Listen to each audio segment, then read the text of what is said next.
इतिहास में कभी भी आसानी से जीवन जीने वाले किसी आदमी ने याद रखने लायक नाम नहीं छोड़ा है।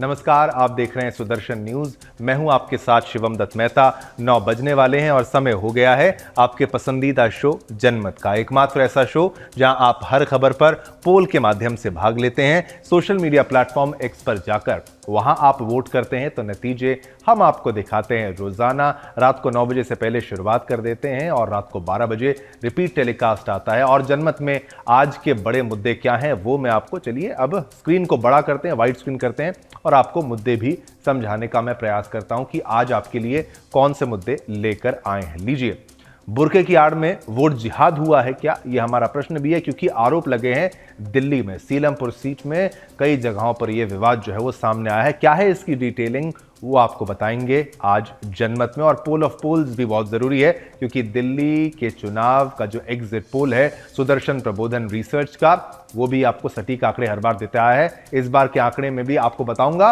और साथ ही साथ पोल ऑफ पोल्स यानी कि बाकी सबका क्या अनुमान है बीजेपी के लिए और आम आदमी पार्टी के लिए।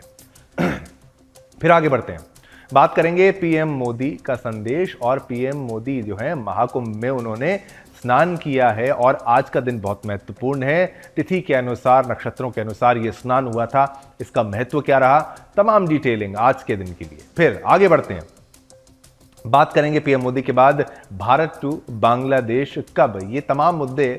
देखिए, अमेरिका से जो अवैध भारतीय कह लो उनको भारत वापस भेज दिया गया। अब भारत के जो बांग्लादेशी हैं, जो भारत में घुस के आए हैं, बाहर से बांग्लादेश का फेंस पार करके आए, उनको कब निकाला जाएगा, ये बहुत महत्वपूर्ण प्रश्न है। उसका उत्तर ढूंढने का आप प्रयास करेंगे। और मुरुगन मंदिर की रक्षा के लिए सड़कों पर हिंदू जुटे हुए हैं। कौन से मंदिर, मुरुगन मंदिर की डिटेलिंग आपको अगर समझनी है बने रहिए जनमत में, वो भी बताएंगे। अब आते हैं दिल्ली वोटिंग को लेकर और दिल्ली विधानसभा चुनाव को लेकर। दिल्ली विधानसभा चुनाव की वोटिंग खत्म हो चुकी है। शाम 5 बजे तक दिल्ली चुनाव में 57.70% वोटिंग हुई है। दिल्ली की 70 विधानसभा सीटों के लिए एक ही चरण में बुधवार को वोटिंग हुई। मतदान सुबह 7 बजे शुरू हुआ था तो शाम 6 बजे खत्म हुआ। निर्वाचन आयोग के आंकड़ों के अनुसार शाम 5 बजे तक 57.70% वोटरों ने अपने मताधिकार का इस्तेमाल किया। आपको बता दें कि सबसे अधिक और सबसे कम मतदान कहां पर हुआ है। दिल्ली विधानसभा चुनाव में सबसे अधिक मतदान उत्तर पूर्वी जिले में हुआ है। यहां 63.83% वोटिंग हुई, जबकि सबसे कम मतदान नई दिल्ली में हुआ है। यहां पर 54.37% मतदान हुआ। अन्य निर्वाचन क्षेत्रों में मुस्तफाबाद में सबसे अधिक यानी 66.68% मतदान हुआ, जबकि करोल बाग में सबसे कम 47.40% मतदान दर्ज किया। निर्वाचन आयोग के आंकड़ों के अनुसार शाहदरा में 61.35%, दक्षिण पश्चिमी दिल्ली में 58.86%, उत्तर पश्चिमी दिल्ली में 58.05%, उत्तर दिल्ली में 57.24%, मध्य दिल्ली जिले में 55.24% और दक्षिण पूर्व जिले में 53.77% मतदान हुआ है। दिल्ली विधानसभा के लिए 2020 में हुए चुनाव में कुल 62.59% मतदान हुआ था, जबकि 2024 के लोकसभा चुनावों में महज 56% मतदाताओं ने अपने मताधिकार का प्रयोग किया था। इस बार करीब 58% वोटरों ने मतदान किया है। बुधवार को दिल्ली विधानसभा के, देखिए उसमें राष्ट्रपति द्रौपदी मुर्मू, उपराष्ट्रपति जगदीप धनखड़ जी, प्रधान न्यायाधीश संजीव खन्ना, केंद्रीय मंत्रियों एस जयशंकर और हरदीप सिंह पुरी, कांग्रेस नेता सोनिया गांधी, राहुल गांधी, प्रियंका गांधी वाड्रा, दिल्ली की मुख्यमंत्री आतिशी और आम आदमी पार्टी के संयोजक यानी अरविंद केजरीवाल ने मतदान किया। वहीं मतदान के दौरान आम आदमी पार्टी और बीजेपी एक दूसरे पर हमलावर रहे। जंगपुरा विधानसभा निर्वाचन क्षेत्र से आप के उम्मीदवार मनीष सिसोदिया एक बिल्डिंग के बाहर पहुंचे और आरोप लगाया कि यहां महिलाओं को पैसे बांटे जा रहे हैं। बिल्डिंग के बाहर बीजेपी के पोलिंग एजेंट्स ने अपनी टेबल लगा रखी थी और दिल्ली पुलिस के कुछ जवान भी तैनात थे। मनीष सिसोदिया की दिल्ली पुलिस के जवानों के साथ भी बहस हुई। इसके बाद आप और भाजपा कार्यकर्ताओं ने नारेबाजी शुरू कर दी। इधर सीलमपुर विधानसभा क्षेत्र के एक बूथ पर बीजेपी कार्यकर्ताओं ने आम आदमी पार्टी पर बुर्के में महिलाओं से फर्जी मतदान कराने का आरोप लगाया। बूथ के बाहर बड़ी संख्या में बीजेपी वर्कर्स पहुंचे, जहां आम आदमी पार्टी के कार्यकर्ताओं के साथ उनकी नोकझोंक हुई।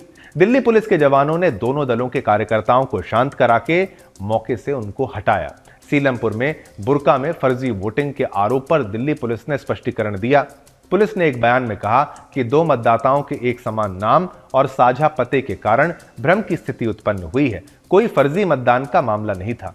पीठासीन अधिकारी ने चुनावी नियमों के अनुसार मुद्दे को सुलझाया, जिससे दोनों मतदाताओं को मतदान करने की अनुमति मिल गई। तो आज दिल्ली की चुनावी वोटिंग जो है वो खत्म हुई है और आपको हमने प्रतिशत भी बताया। अब 8 तारीख को जो है परिणाम आएगा और क्या परिणाम आएगा वो आने वाला वक्त बताएगा। लेकिन सुदर्शन प्रबोधन की जो रिसर्च है उसमें तो यहां पर बीजेपी को बहुमत मिलती नजर आ रही है। आम आदमी पार्टी बहुत ज्यादा पीछे नहीं है, लेकिन बहुत बड़ा घाटा केवल सुदर्शन प्रबोधन ही नहीं, हर एग्जिट पोल की तरफ से यह देखने को मिल रहा है। अब आते हैं poll of polls. Poll of polls मतलब तमाम एग्जिट पोल्स का हमने पोल निकाला है, उसको जरा ध्यान से सुनिएगा। दिल्ली विधानसभा चुनाव के एग्जिट पोल आए हैं, जिसमें से ज्यादातर में बीजेपी को बहुमत मिलता हुआ दिखाई दे रहा है। सुदर्शन प्रबोधन की माने तो आम आदमी पार्टी को 33 से 36, बीजेपी को 34 से 37 और कांग्रेस को 0 से 2 सीटें मिल सकती हैं। दिल्ली चुनाव पर कौन सी सर्वे एजेंसी किस पार्टी को कितनी सीटें दे रही है, आइए अब आपको ग्राफिक्स के माध्यम से समझाने का प्रयास करते हैं। ये लीजिए पोल ऑफ पोल्स। अब आइए आपको बताते हैं कि इन एग्जिट पोल्स पर किसने क्या कहा वो भी बताएंगे, लेकिन ये पोल ऑफ पोल्स मैं जरा आपको दिखाने का प्रयास करता हूं। अब मैट्रिक्स की बात की जाए तो 32 से 37 आम आदमी पार्टी को, भाजपा को 35 से 40 और कांग्रेस को 1, 0 से 1।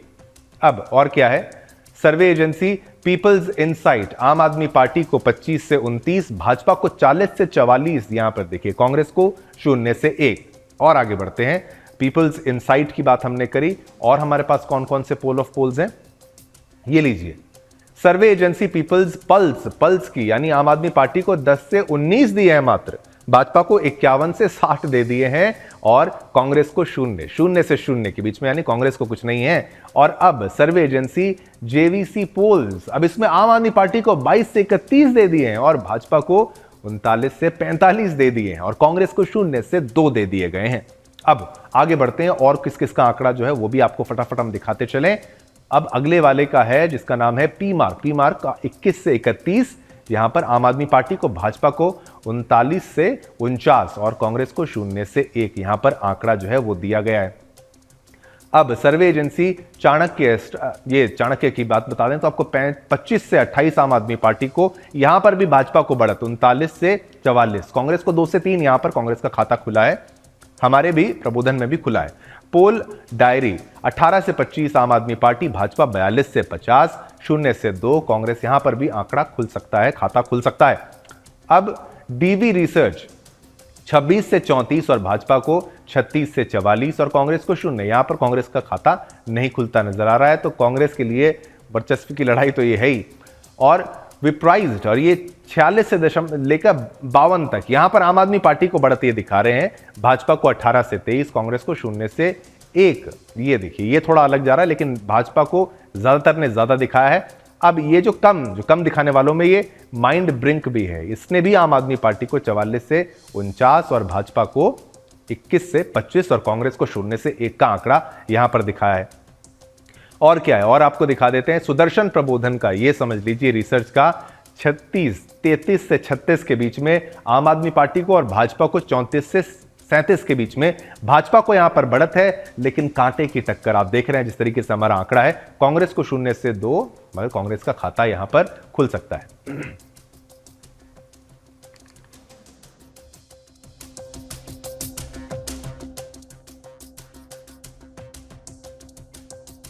आपको खबर दिखाई तो मैंने अभी जो एग्जिट पोल आपको दिखाए वो आपने देखे, मुझे लगता है कि हमारा रिजल्ट एग्जिट पोल से बेहतर, तमाम एग्जिट पोल से बेहतर होने जा रहा है। लोगों के बीच जो प्रतिक्रिया हमने देखी उससे भाजपा सत्ता में आ रही है, ये भाजपा की घर वापसी है। दिल्ली की अगर बात करें, आप नेता सुशील गुप्ता ने यह कहा कि हमारा चौथा चुनाव है और हर बार एग्जिट पोल में आपकी सरकार बनते हुए नहीं दिखाई गई। अरविंद केजरीवाल ने दिल्ली के लोगों के लिए काम किया है। 8 फरवरी को नतीजे आम आदमी पार्टी के पक्ष में आएंगे। वहीं कांग्रेस सांसद गुरजीत सिंह औजला ने कहा कि जो लोग कहते थे कि कांग्रेस जमीन पर मौजूद नहीं है, वो कांग्रेस को अच्छी संख्या में सीटें जीतते देखेंगे।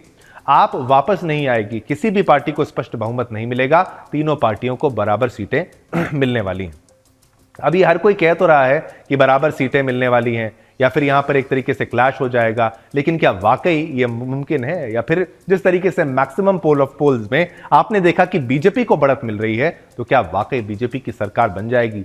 एग्जिट पोल्स होते हैं, फाइनल रिजल्ट का इंतजार करिए। 8 तारीख को वो भी आपको सुदर्शन न्यूज पर लगातार दिखाएंगे। अब क्योंकि हमारा जो कार्यक्रम है उसका नाम है जनमत, यानी कि पोल ही है, हम जो करवाते हैं आपसे हर रोज करवाते हैं। यह एक बार नहीं होता, साल में, महीने में, 5 साल में।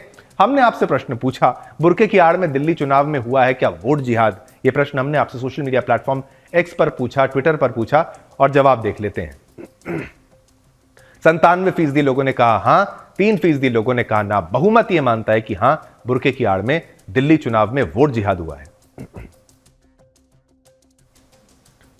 अब प्रधानमंत्री नरेंद्र मोदी ने बुधवार को सुबह 11 बजे गंगा, यमुना और अदृश्य मां सरस्वती के संगम स्थल पर पुण्य की डुबकी लगाई। आज की बात कर रहे हैं। हाथ और गले में रुद्राक्ष की माला, हाथ में तांबे की लुटिया लिए प्रधानमंत्री नरेंद्र मोदी जी ने मां गंगा की वैदिक मंत्रोच्चार के बीच पूजा अर्चना की और भगवान सूर्य देव को अर्घ्य दिया। गंगा मैया को चुनरी चढ़ाई, दूध अर्पित किया। पीएम मोदी ने हर डुबकी के बाद रुद्राक्ष की माला से मंत्रों का जाप भी किया। संगम स्नान और मां गंगा की पूजा अर्चना करने के बाद पीएम मोदी ने अपने ऑफिशियल एक्स हैंडल पर लिखा कि प्रयागराज महाकुंभ में आज पवित्र संगम में स्नान के बाद पूजा अर्चना का परम सौभाग्य मिला। मां गंगा का आशीर्वाद पाकर मन को असीम शांति और संतोष मिला है। उनसे समस्त देशवासियों की सुख समृद्धि, आरोग्य और कल्याण की कामना की है। काले कुर्ते और भगवा पटके और हिमाचली टोपी पहने पीएम मोदी ने वैदिक मंत्रों और श्लोकों के बीच संगम त्रिवेणी में अक्षत, नैवेद्य, पुष्प, फूल और लाल चुनरी अर्पित की। इसके बाद उन्होंने संगम स्थल पर तीनों पावन नदियों की आरती भी उतारी। वहां मौजूद तीर्थ पुरोहित ने उनका टीका लगाकर अभिनंदन किया। पूजन अर्चन के बाद पीएम मोदी मुख्यमंत्री योगी के साथ बोट पर बैठकर वापस हेलीपैड की ओर रवाना हो गए।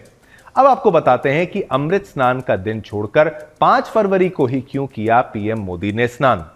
ध्यान से सुनिएगा। हिंदू पंचांग के अनुसार इस समय गुप्त नवरात्र चल रहे हैं और प्रधानमंत्री नरेंद्र मोदी नवरात्र को भली भांति समझते हैं, अच्छे से मनाते हैं, पूरे विधि विधान से चलते हैं। नवरात्रों के दिन वो व्रत भी रखते हैं। बुधवार को भीष्माष्टमी भी थी। गुप्त नवरात्र पर जहां देवी पूजन किया जाता है, तो वहीं भीष्माष्टमी पर श्रद्धालु अपने पुरखों का तर्पण और श्राद्ध भी करते हैं। इसलिए यह दिन खास माना जाता है। तपस्या, ध्यान और साधना के लिए यह दिन विशेष रूप से अनुकूल होता है। जो लोग इस दिन तपस्या, ध्यान और स्नान करते हैं, उनकी सभी इच्छाएं पूरी होती हैं। यह दिन आध्यात्मिक विकास और आत्मशुद्धि के लिए एक महत्वपूर्ण अवसर होता है। पीएम मोदी ने अरैल घाट पहुंच विशेष बोट पर सवार होकर त्रिवेणी की सैर की। संगम नोज पर स्नान कर रहे लाखों श्रद्धालुओं की तरफ देखकर हाथ हिलाकर उनका अभिवादन और स्वागत भी किया। इस दौरान बोट पर उनके साथ मुख्यमंत्री योगी आदित्यनाथ भी मौजूद रहे। योगी आदित्यनाथ ने पीएम मोदी को महाकुंभ में की गई व्यवस्थाओं के बारे में जानकारी दी। बता दें कि पीएम मोदी जब त्रिवेणी संगम पहुंचे, तब आम श्रद्धालु भी संगम स्नान कर रहे थे, कोई बाधा नहीं पड़ी है। पीएम के संगम स्नान के दौरान भी किसी तरह का शहर में डायवर्जन नहीं किया गया, कोई परेशानी भक्तों को नहीं दी गई है। सूत्रों की माने तो पीएम मोदी ने खुद मुख्यमंत्री योगी आदित्यनाथ जी से इस आशय की बात की थी। इस बारे में बातचीत हुई कि हमारे संगम स्नान के दौरान श्रद्धालुओं को कोई परेशानी नहीं होनी चाहिए। शहर में ट्रैफिक व्यवस्था रोज की तरह चलती रहनी चाहिए। अब देखिए, पीएम मोदी ने ये आस्था की डुबकी लगाई और मां गंगा का पूजा अर्चन किया। इस खबर पर पोल के माध्यम से भी हमने चलिए आपसे प्रश्न पूछा। महाकुंभ से पीएम मोदी ने दिया विपक्ष को एक कड़ा संदेश। कुछ लोग उसको चुनाव से जोड़ रहे हैं, लेकिन ये तिथि के अनुसार है। ये कहना गलत है कि भाई आज का दिन पीएम के द्वारा जो है चुना गया क्योंकि दिल्ली में वोट है। नहीं, ऐसा नहीं है। लेकिन फिर भी क्या जवाब चला गया इनडायरेक्टली। 93% 93% लोगों ने कहा हां, 7% लोगों ने कहा ना। मदुरई में स्थित पवित्र थिरुपनंतकुंद्रम पहाड़ी पर मुसलमानों द्वारा पकाया हुआ मांस ले जाने की अनुमति के बाद हिंदू संगठनों ने भारी संख्या में विरोध प्रदर्शन किया।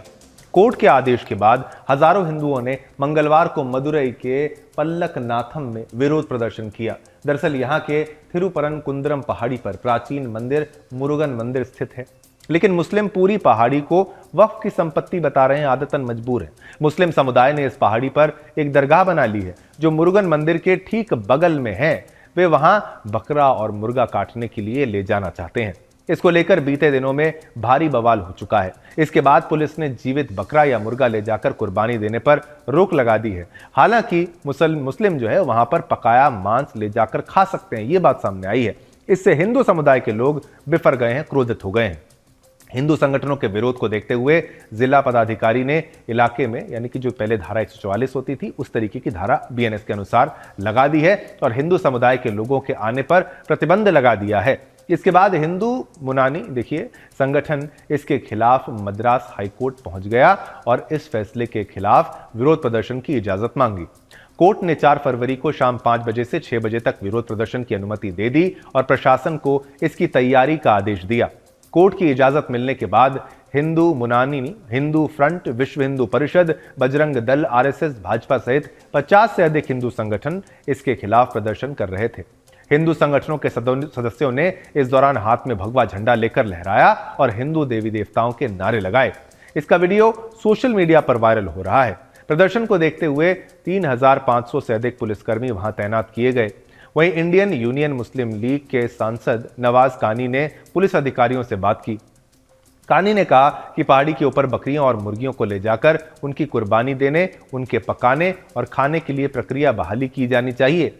मुस्लिमों का दावा है कि पहाड़ी पर मुरुगन मंदिर के पास स्थित दरगाह सिकंदर बादशाह थोगुआई पलीवासल को सुल्तान सिकंदर ने लगभग 400 साल जो है पहले बनवाया था। इसके बीच डीएमके मणपरई विधायक अब्दुल समद ने 21 जनवरी को पहाड़ी का अनौपचारिक सर्वेक्षण का दावा करते हुए इसे मुसलमानों का बताया।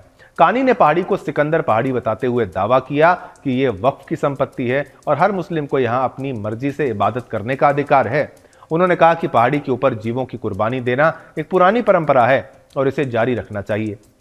बता दें कि यहां पर सिर्फ प्राचीन मुरुगन मंदिर ही नहीं बल्कि कई ईसा पूर्व देखिए 2वीं शताब्दी की जैन गुफाएं भी हैं। इस पर ब्राह्मी लिपि में अभिलेख भी हैं। इस पहाड़ी में स्थित जैन गुफाओं को भी कट्टरपंथियों ने हरा रंग दिया। ये देखिए, ये बदतमीजी है। इसके अलावा यहां एक शिव मंदिर भी है।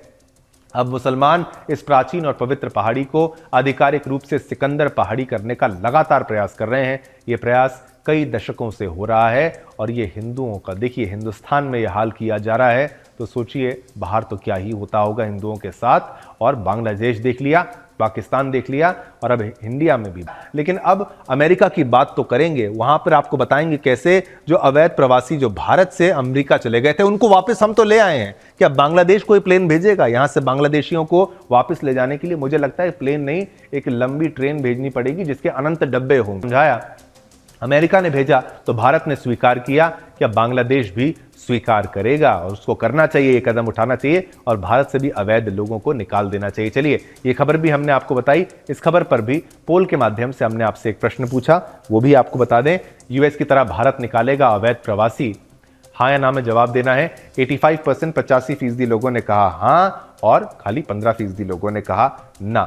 बहुमत ये मानता है कि भाई यूएस की तरह भारत भी अवैध प्रवासियों को निकालेगा।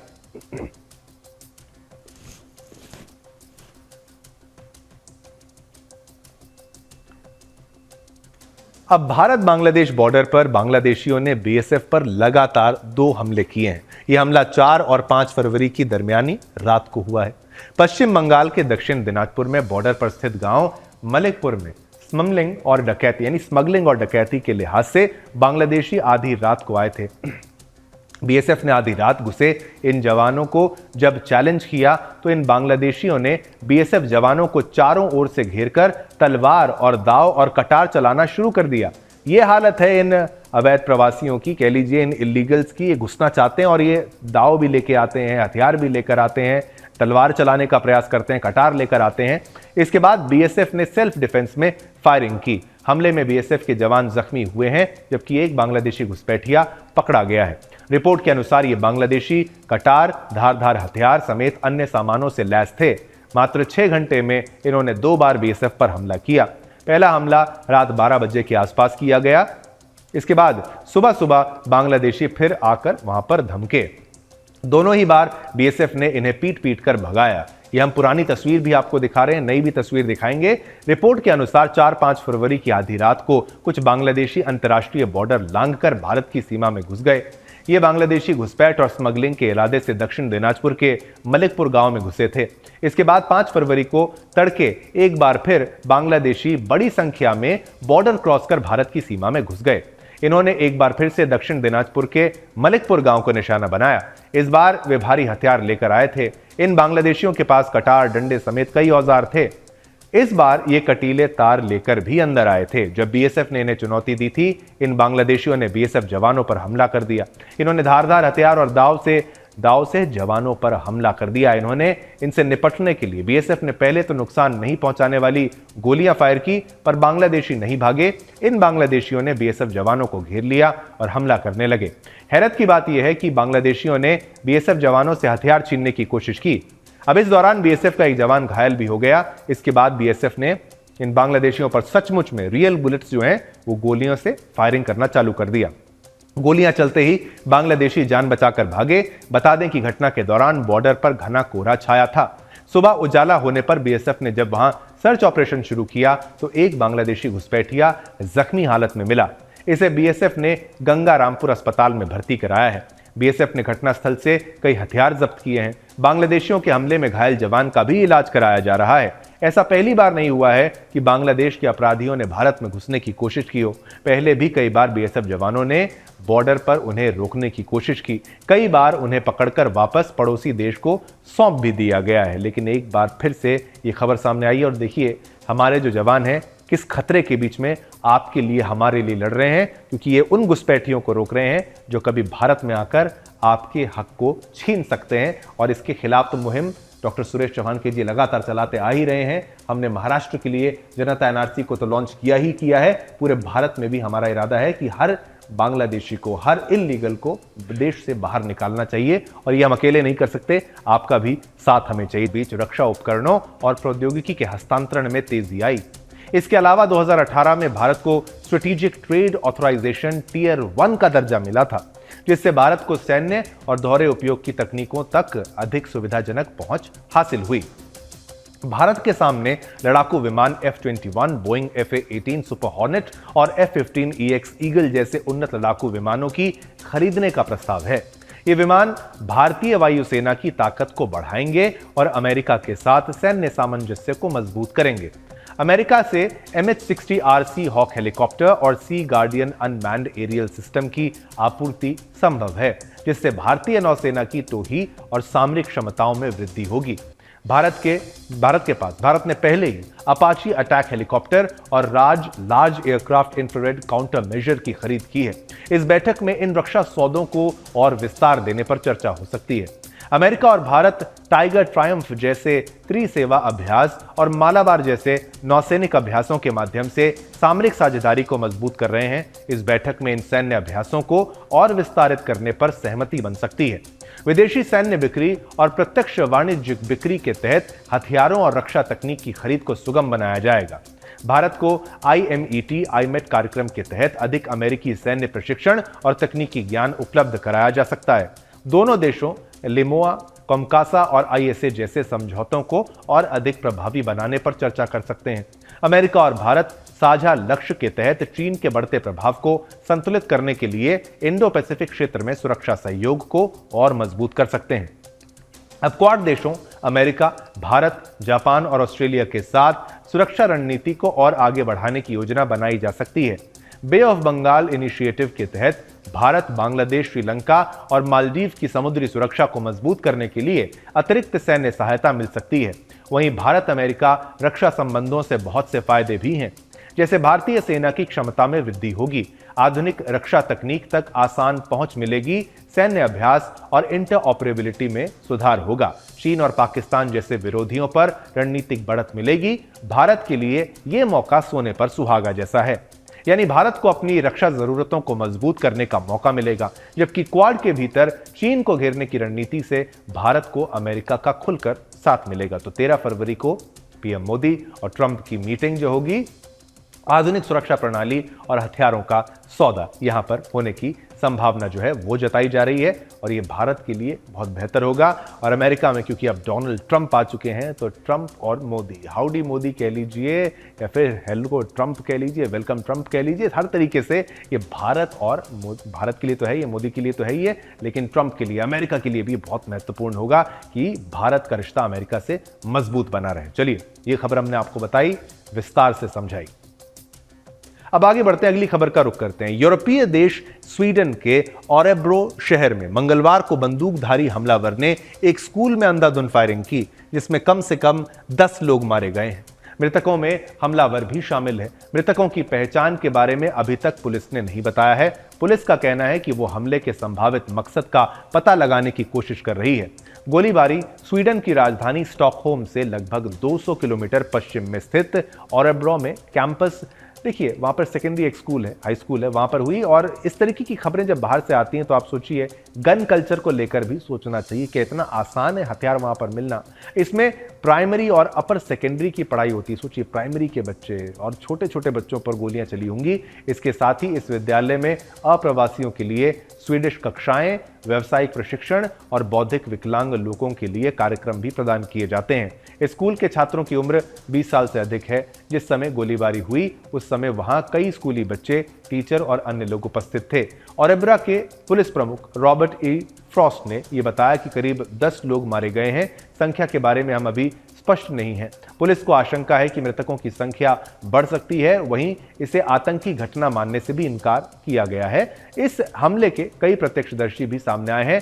उनमें से एक 28 वर्षीय एंड्रियास सुंडलिंग ने कहा कि उसने 3 धमाके और तेज चीखें सुनी। इसके बाद वो जान बचाने के लिए कक्षा में जाकर छिप गई।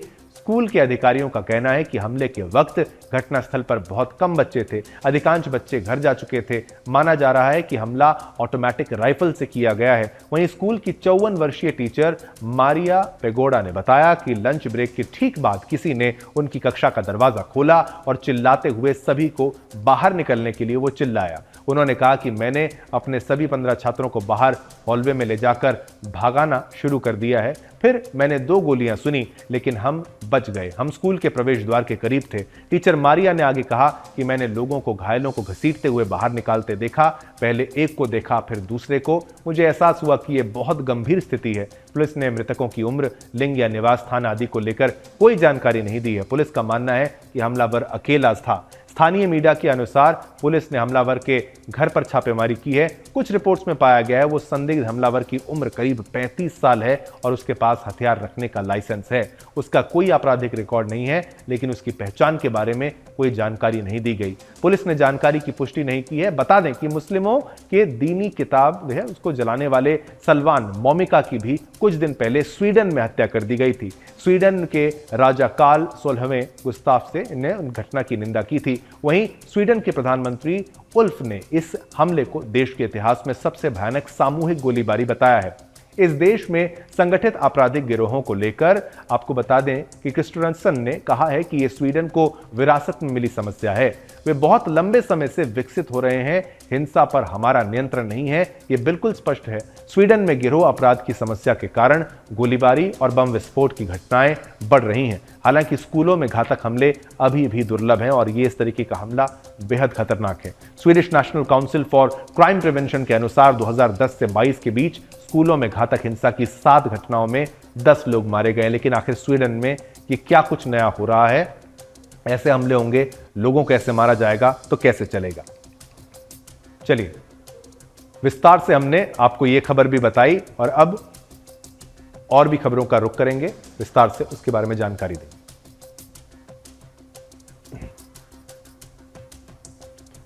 अफ्रीका की बात करते हैं। देखिए, कोंगो के शहर गोमा और आसपास के क्षेत्रों में संघर्ष के बीच सोमवार को M23 विद्रोहियों ने मानवीय आधार पर एक तरफा युद्ध विराम का ऐलान कर दिया। विद्रोहियों की तरफ से यह कदम तब उठाया गया जब यूएन ने जानकारी दी कि इन संघर्षों में कम से कम 900 लोग मारे गए हैं। दरअसल संयुक्त राष्ट्र स्वास्थ्य एजेंसी ने सोमवार को यह जानकारी दी कि कोंगो के पूर्वी शहर गोमा में पिछले हफ्ते कोंगो सरकार की सेना और रवांडा समर्थित विद्रोहियों के बीच हुई लड़ाई में कम से कम 900 लोग मारे गए हैं।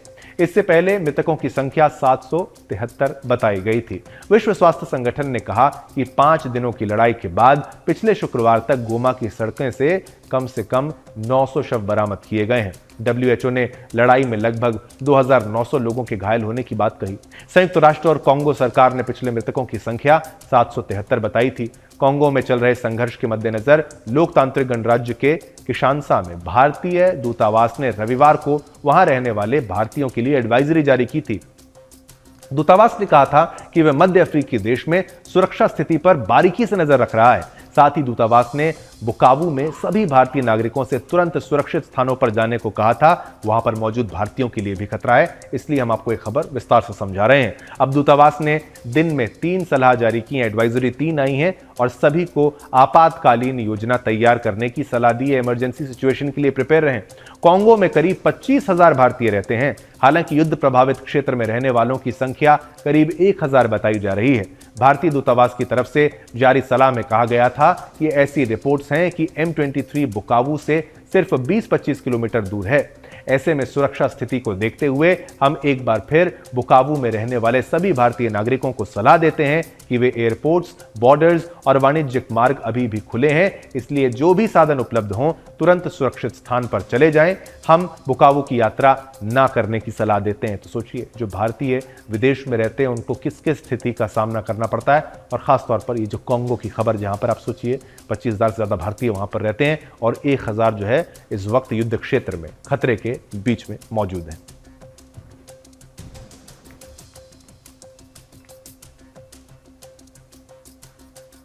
चलिए, ये भी खबर हमने आपको दिखाई। इसी के साथ आज्ञा दीजिए, समय इतनी अनुमति देता है आपके साथ संवाद करने की। कल फिर आएंगे नए खबरें आपके लिए, नए मुद्दे भी आपके लिए लेकर आएंगे। और देखिए, दिल्ली वोटिंग पर तो हमने आपको अपना एग्जिट पोल दिखाया ही। बीजेपी की बहुमत से सरकार बनती हुई नजर आ रही है। आम आदमी पार्टी हमारे एग्जिट पोल के हिसाब से ज्यादा पीछे तो नहीं है, लेकिन तमाम एग्जिट पोल्स को अगर आप पोल ऑफ पोल्स निकालेंगे तो संभावना है कि दिल्ली में बीजेपी की सरकार आ सकती है।